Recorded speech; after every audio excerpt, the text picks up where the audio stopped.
My relationship with BTW actually started when I was in college. That was 1979. And at the time, I decided, on the advice of an upperclassman, to audition for them. I auditioned for The River Niger, which was directed by Terry Donald, and was cast.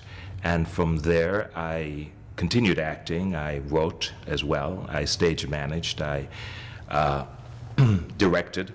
And so my introduction to theater was very broad, and it really was housed within the Black Theater Workshop.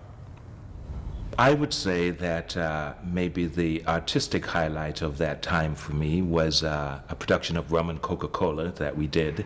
I acted in that along with Winston Sutton, and it was a very artistically as well as a commercially fulfilling experience. A production that we did also of Home by Sam Art Williams was also very well received, and a project that I felt proud of. Some of the challenges, I would say, first of all, there was a lack of resources, particularly administrative support, which of course has to do with money, but it did mean working there, meant working many 16, 18-hour days, and that after a while became difficult. I also think that one of the challenges that is inherent to BTW is the fact of being an English-speaking Black company in Montreal. And so our efforts to expand our audience base were ongoing and were at the forefront of my mind as an artistic director. For me, the big strength of BTW was the people there.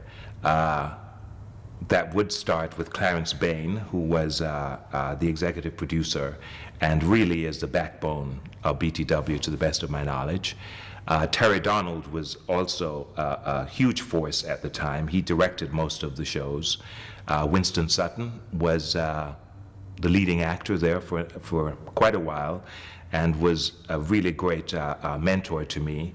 Jacqueline Webb, an amazing actress, was the leading lady. Carolyn Walwyn, Tyrone Benskin was also one of the stalwart actors, and Lorena Gale was there as well at the time, and gave a number of great performances in myriad roles. Life's been full since I left.